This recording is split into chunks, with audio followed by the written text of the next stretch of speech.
Hello everyone, good morning. How are you all? Is everything fine? Okay, I hope everything is fine with you all. Anyway, I welcome you in this first session of real number, the first topic of your syllabus.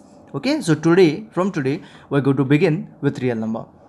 There are few things pending, like a few difficult questions from word problem, few questions from linear equation. I even know that we are left with doubts of quadratic equation, that big worksheet. Everything will work on, or everything will complete later on in sense when we actually meet. Fine. Because I wanted few explanation, I wanted few things that what you really getting it or no. So everything will do it at that time. Right now, let us move on. Let's go ahead. Now today we are going to understand actually real numbers. In real number, we are going to look at first of all EDL. EDL in it means Euclid's division lemma. In short, we are going to call it as EDL, Euclid's division lemma. Okay. And second thing, interesting concept we are going to discuss, HCF using EDL. HCF means highest common factor. You know this, GCD or HCF we call it as. HCF using EDL. So these two simple concepts we will be discussing. We have got only 4 or 5 concepts in this topic, but all are different. Okay, so all different concepts we will be discussing. First of all, just EDL. 2 sessions on EDL. 2 sessions on each type of concept. Each type of question will be working, and then that's it. The topic is done. It's not going to take too much of time, but at the same time, all the concepts are new for you from this topic. That's the reason I did not take it in the beginning. Okay. Anyway, let's begin. If I read the statement of EDL, this is the statement of EDL, Euclid's division lemma. Lemma means a property. Okay, it's kind of a property. Euclid's का है वो division. It has got division involved. That's it. It's not a big deal. So lemma property. So if I read it, you will not understand, or rather you may understand. Let's read it. What is the Euclid division lemma says that? For any positive integers a comma b, there exists unique positive integers q comma r such that a is equals to bq plus r, where r is greater than or equal to 0 and less than or equal to b. कुछ समझ में आया? नहीं. ठीक है, मैं explain करता हूँ शॉर्ट में कि कोई भी दो पॉजिटिव इंटीजर्स के लिए a कॉमा b के लिए q comma r is a unique, एक यूनिक है. कैसे है कि we can write it in form of a is equal to B Q plus R, and r कैसे होना चाहिए? Less than b and greater than 0. Okay, I explain in a different way. कुछ समझ में आया? नहीं, कोई बात नहीं. अभी मैं आपके हिसाब से समझाता हूँ. आपको लगता है ये बहुत डिफिकल्ट चीज़ है? नहीं है, बिल्कुल भी नहीं है. ये बहुत सिंपल सी चीज़ है, and that you are learning in 4th standard. You are learning it from 4th standard. ये कॉन्सेप्ट है 4th स्टैंडर्ड का. ओके, ओनली इसका नाम ईडीएल था, ये आपको पता नहीं है. ओके, इसको आप लोग कुछ और बोलते थे. पता है आप लोग इसको क्या बोलते थे? डिवीजन अल्गोरिदम बोलते थे. Division algorithm. नहीं समझ में आ रहा है? ठीक है, let us understand. Imagine if I divide by 3 to 7. So what we write here? 3 2s are 6, ऐसे लिखते हैं हम लोग, एंड रिमाइंडर इज 1. इसको एक डिवीजन अल्गोरिदम से लिखा जाता था. You remember? Dividend is equals to divisor into quotient plus remainder. Oh sorry, remainder को हम लोग 1 लिखेंगे. You remember we used to write in this form. Okay, तो it was like dividend is equals to divisor into quotient plus remainder, ऐसे लिखते थे. You remember that? Getting it? तो ये वही चीज़ है, देख लो. Dividend, divisor, quotient, remainder, that's it. It's a same concept. तो फिर ये क्या है? मतलब ऐसे क्यों दिया हुआ है? It's a way of saying that, it's a way of saying this. Okay, इसका और डीप मीनिंग भी है, that will be discussing as and when we learn the topic. But I just wanted you to understand this statement which you know already. Then you will ask कि ये चीज़ क्या है भाई, ये क्या है? R is less than B, B का मतलब क्या हो गया यहाँ पे, divisor. You remember to verify your division your teacher must have said कि ये जो रिमाइंडर है ये इससे कम आना चाहिए, ऐसे बोला था ना आपके टीचर्स ने कि 3 से ये कम आना चाहिए, मतलब 3 इज अ डिवाइजर, डिवाइजर से रिमाइंडर क्या आना चाहिए, कम आना चाहिए. यही तो है ना ये concept. R is less than the divisor, right, and greater than और इक्वल टू 0. इजंट इट, ये जो remainder it can be 0 also, and 0 से बड़ा ही होना चाहिए, नेगेटिव थोड़ी आता है कभी, ये नहीं आता, तो 0 से बड़ा ही होना चाहिए. And that's what the statement is this clear. So हम लोग क्या करते हैं, ए को डिविडेंड बोलते हैं, बी को डिवाइजर बोलते हैं. ओके, बी से हम लोग डिवाइड करेंगे, क्यू को क्वोशंट बोलेंगे एंड आर को remainder. So this is what EDL says. Here is the EDL. Of course R is less than B होना चाहिए, मतलब लेस देन द डिवाइजर होना चाहिए, and of course it is suppose to be greater than और equal to 0 होना चाहिए. Remainder is suppose to be less than divisor and greater than 0 होना चाहिए. That's it. That's it. So here is the simple and basic idea about EDL. What exactly EDL is. Is this clear? कुछ questions को लेके हम लोग verify करते हैं. EDL को हम लोग क्या करेंगे, वेरीफाई करेंगे. तो मैं EDL ऐसे ही रख रहा हूँ नीचे, and I'll just explain you with some examples. So A and B are any positive integers. So कोई भी पॉजिटिव इंटीजर बताओ. तो मेरा बर्थडे है 7 एंड मेरा लकी नंबर है 17. ठीक है, तो बर्थडे है 7, लकी नंबर 17. ये 2 नंबर मैंने लिए. रेडी, 2 नंबर मतलब एक ए होगा और दूसरा बी होगा. तो फॉर अंडरस्टैंडिंग हम लोग ए बड़ा नंबर लेते हैं 17 एंड बी को छोटा नंबर लेते हैं 7. तो I took any 2 numbers. Okay, तो a is equals to B Q plus, check कर लो, a is equals to B Q plus R. तो हम लोग क्या करेंगे, डिवाइड करेंगे. तो a को मतलब 17 को 7 से डिवाइड करते हैं. 7 2 ज़ा 14 हो गया एंड 3 इज लेफ्ट. ठीक है, तो मैं लिखता हूँ a is equals to B Q plus R. a 17 is equals to b क्या है यहाँ पे 7 है, इनटू क्या हो जाएगा q quotient 2 plus remainder. Remainder कितना है, प्लस रिमाइंडर कितना है 3 है. राइट, ये हो गया मेरा यूक्लिड डिवीजन लेमा. लेकिन इन यूक्लिड डिवीजन लेमा ऐसे एक वर्ड था unique, unique Q and R, ऐसे था ना. यूनिक मतलब एक ही set of Q and R है. तो डू यू थिंक इसके और कोई पॉसिबल ऑप्शंस नहीं है? तो चलो देखते हैं. अब मुझे ऐसे नंबर्स बताओ जो 17 देगा multiplying by 7 and adding something to it. ठीक है, ये पॉसिबल है क्या, देख लेते हैं. ओके, तो चेक करते हैं कुछ नंबर्स. ऐसे बहुत सारे नंबर्स मिल सकते हैं. 7 1 7 प्लस 10 हो सकता है ना. 7 इंटू 2 प्लस 3 हो सकता है. चलो ठीक है. 7 इंटू 3 प्लस माइनस कुछ तो ऐसे नंबर हो सकता है. 7 3 21, 21 माइनस 4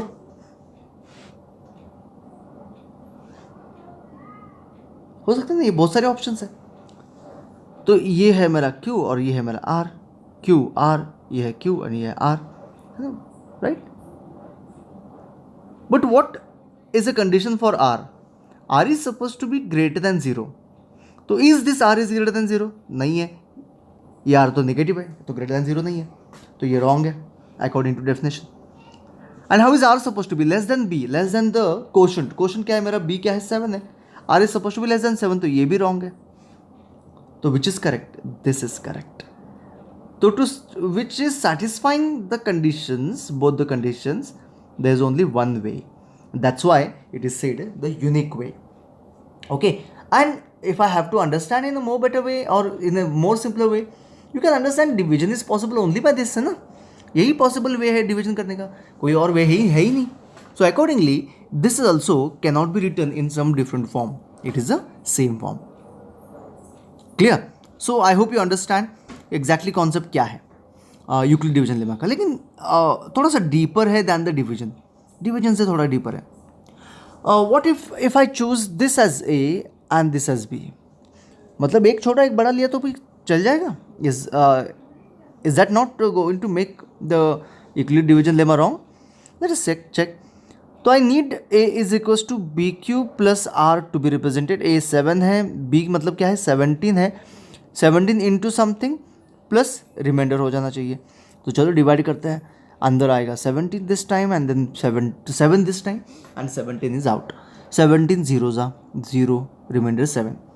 तो 17 into zero plus 7. And is it following remainder is less than B and greater than और equal to zero. Greater than और इक्वल टू जीरो तो करेक्ट है. लेस देन बी है क्या, लेस देन 17 है, yes. So here is the answer. Right, is this clear? What does this mean? This is what does it mean कि it is true, the ideal is true for any two number for this matter, any two number. तो let us check, कोई भी numbers लेते हैं और कोई number लेते हैं. किसी का बर्थडे अभी लेंगे हम लोग, लाइक जैसे कि 23. किसी का है 23 बर्थडे, अच्छा है 23 अगर होगा तो बहुत लकी नंबर है 23. And then I will take some number like 71, ऐसे कुछ नंबर लेता हूँ मैं. ठीक है, तो इसको ए कंसिडर करेंगे, इसको बी कंसिडर करते हैं. ठीक है, ये है बी, ये है ए. चलो ईडियल यूज़ करते हैं. 71 is equals to 23 into quotient plus remainder, ऐसे होना चाहिए, इजंट इट?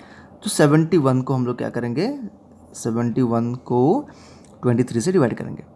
तो आई नो दैट 23 का टेबल तो आपको नहीं आता, आपको क्या, मुझे भी नहीं आता. ओके, तो हमें 23 का टेबल आने की ज़रूरत नहीं है. हम लोग क्या कर सकते हैं, 23 को इनटू करके गेस कर सकते हैं ना, what can be closer to 71. तो 2 जा हो सकता है, 3 जा हो सकता है, 3 3 जा 9, 3 2 जा 6, 69. ये तो बहुत क्लोज आ गया. Okay, so this can be the way. So 23 3 जा 69, रिमाइंडर कितना आ गया यहाँ पे 2. राइट, तो 23 into 3 plus 2. So 3 and 2 are my those values. Idea clear?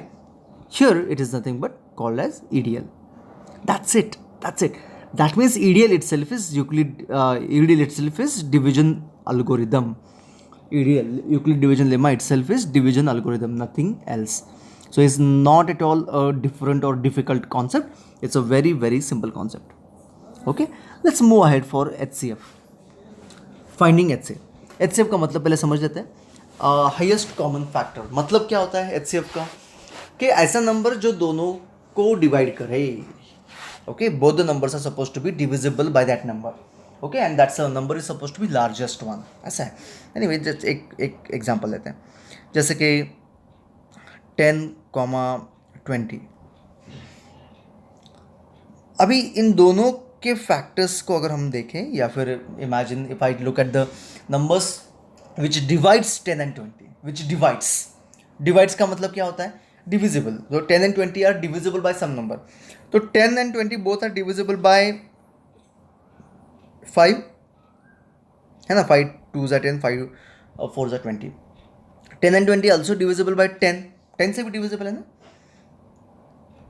Okay, तो इन दोनों में से HCF कौन सा है, ये आएगा HCF, highest common factor. Okay, दोनों में कॉमन भी होना चाहिए and it is suppose to be highest. Okay, so I know what is HCF. I am not actually suppose to explain you HCF in deep. If you don't understand, if you don't know, then I'll take another video for this in case if you're not getting. But anyway, HCF simple basic idea तो समझ में आ गया. What is HCF? HCF is common factor, लेकिन that's supposed to be highest. Common number which divides both the numbers, but it's supposed to be highest. Okay. Anyway, so I'll go for some numbers like 24 and 36. I'm taking these two numbers because I know HCF of these two numbers. Can you guess the numbers HCF of these two numbers?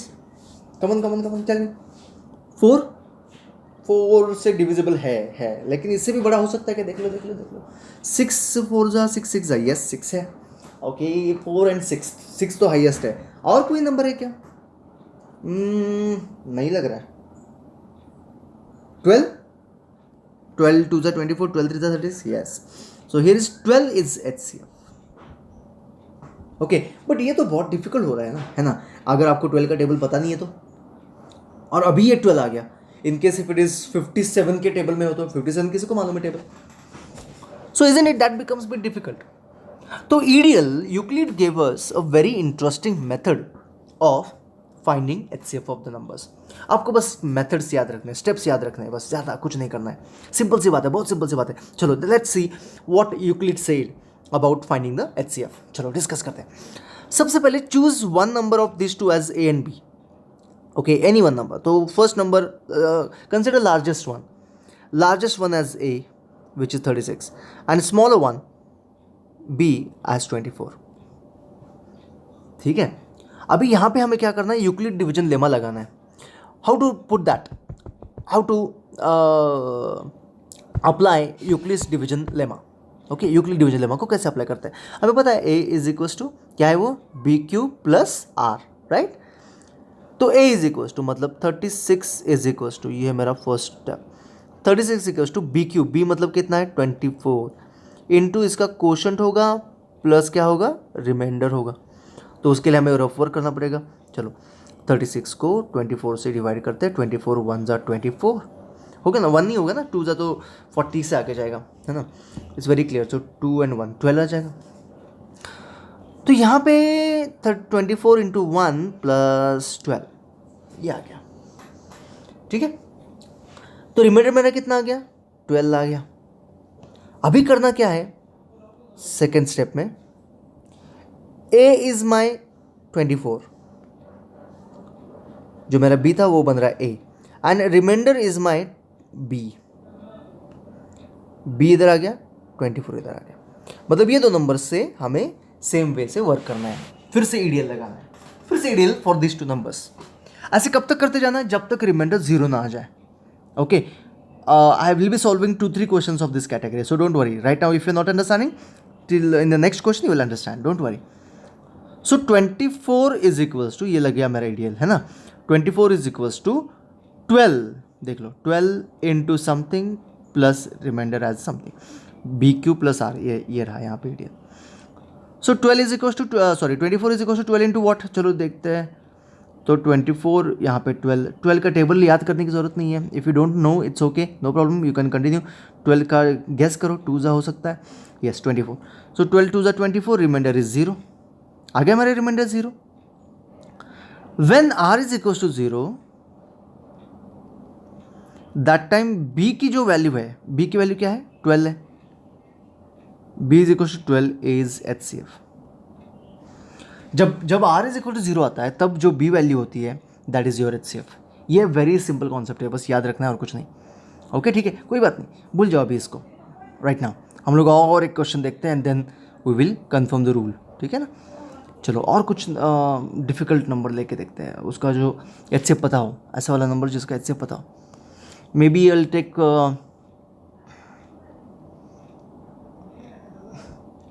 150 and 175, ठीक है।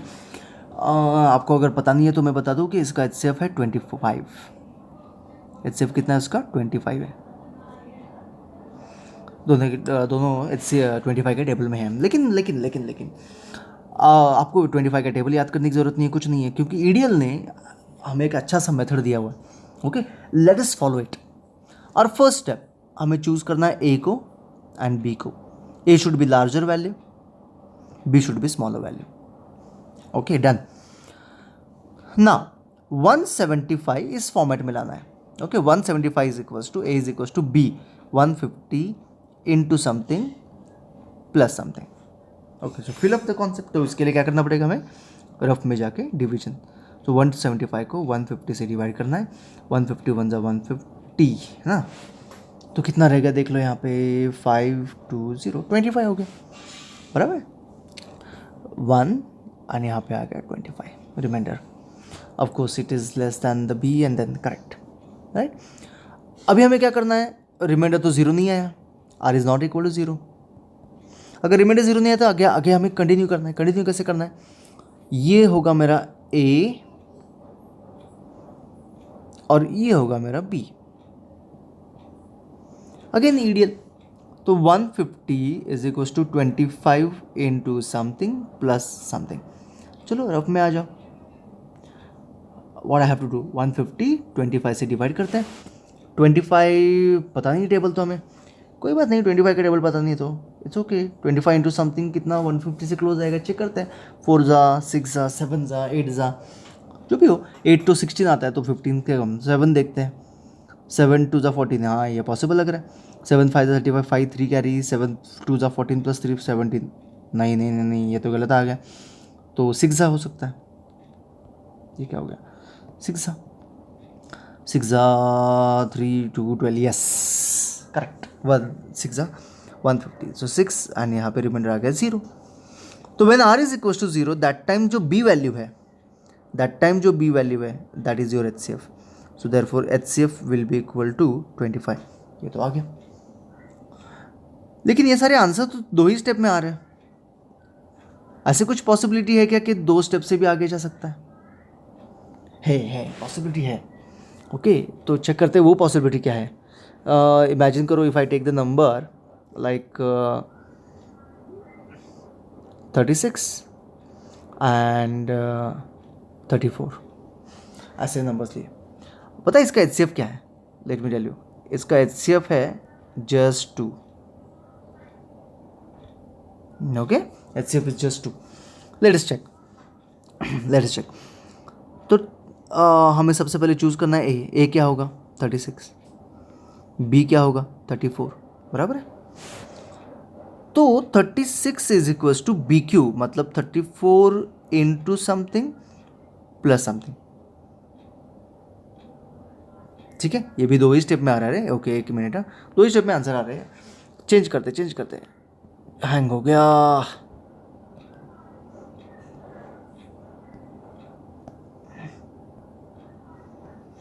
ये क्यों hang हो गया? कोई बात नहीं, हम लोग कोई और ऑप्शन देखते हैं। राइट स्क्रीन देखेंगे, ये दोनों ऑप्शन। अच्छा,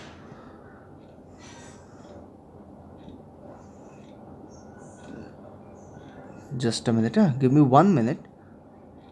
ये क्लोज नहीं हो रहा है ऑप्शन, ठीक है, क्लोज ही नहीं हो रहा है। क्लोज ऐप, ओके ठीक है।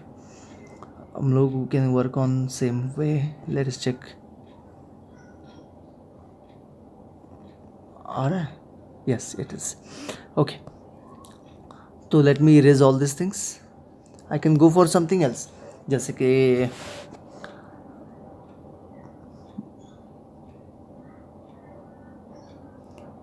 174, ऐसे कुछ तो नंबर है, एंड 68, ऐसे कुछ तो नंबर है। चलो, कुछ वियर्ड नंबर लिए।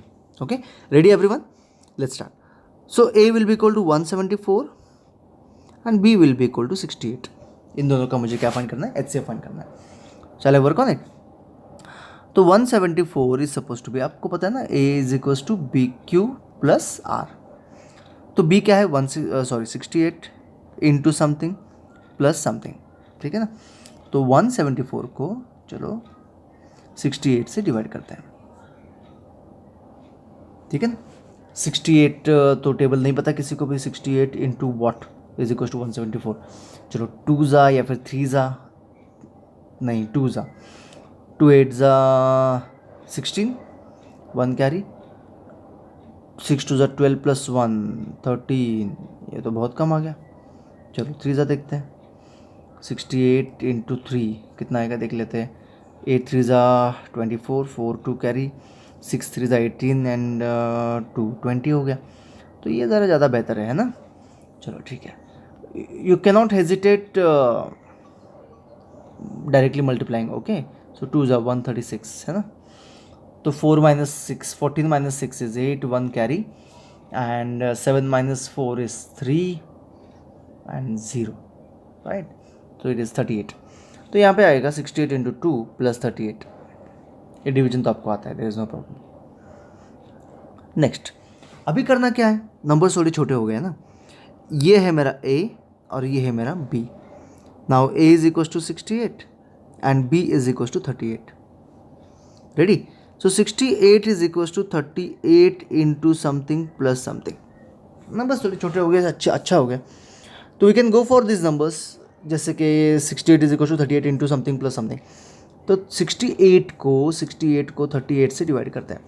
38 वन ज़ा 32 ज़ा ओके, तो 38 इंटू 2 चेक करते हैं, 8 2 ज़ा 16, 6 1 कैरी 7 नहीं है, ये तो करेक्ट नहीं है, तो वन ज़ा ही होगा ना, 2 नहीं है तो वन ज़ा होगा।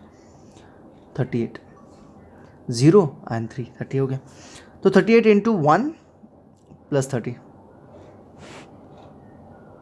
बराबर है ना। नेक्स्ट, तो अभी अभी भी ज़ीरो नहीं आया, तो ये हो गया मेरा ए और ये हो गया मेरा बी, तो A is equal to 38 and B is equal to 30। चलो कैरी ऑन, आगे बढ़ते हैं। ए 38, तो 38 is equal to 30 into something plus something, one ही होगा ना, एंड 8 इज रिमाइंडर, है ना, ये तो सिंपल सी बात थी। Again remainder is not zero, तो 30 को ए एंड 8 को B, A is equal to 30, B is equal to 8, वही कॉन्सेप्ट लगाते जाना है और कुछ नहीं है। 30 is equal to 8 into something plus something, थोड़ा इजी हो गया। 8 3 ज़ा 24 है ना, 8 3 ज़ा 24, 6 रह गया, राइट। अभी भी जीरो नहीं आ रहा है, तो अगेन कंटिन्यू करते जाओ, जब तक जीरो नहीं आता तब तक कंटिन्यू करते जाना है।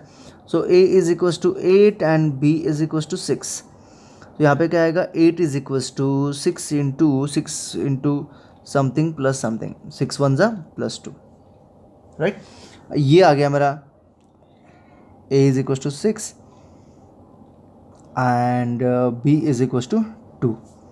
अभी क्या होगा देख लो, 6 is equal to 2 into 3 plus 0, आ गया मेरा remainder is equal to 0। When remainder is 0 that time B value, ये है बी वैल्यू, ये है B value, therefore HCF is equal to 2। Idea clear, got the point, hope you understood the concept. Okay, बाकी else in sense presentation and all these things we'll discuss from tomorrow, but today what you have to do, you have to practice few questions. Okay, so I can help you in giving you questions like a few questions of for the topic for HCF. You can try these questions, okay? But before that I would like to tell you one simple thing, that complete your word problems. In case still if you haven't complete your word problems, then it will be really going to be difficult for you. So it's better complete your word problems, because today I'm giving very less work. Complete everything and then come back to this, okay? Hope you're getting what I'm trying to say. Okay, here my questions are, so it's a simple question, find HCF of, आपको इसके HCF find करना है। The first question is 210 and 55. Second question is 81 and 237. Third question I can go for 65 and 117. And fourth question is 32 and 54. Okay, let me see how many of you watch video on the same day. So what I'm telling you, I'm not sending any message on the group.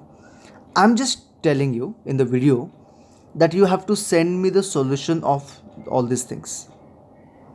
Send me the pic of this all these things today, okay? Send solutions. Don't tell your friends that I have asked for the solutions. You just take the pic of the solutions and send it. Let me check how many of you all are watching the same time, same day and completing it. Okay, so send me the solution today. I want solution of all these 4 questions today. That's it. This is the only work today you have. Okay, thank you so much. Bye bye and see you tomorrow.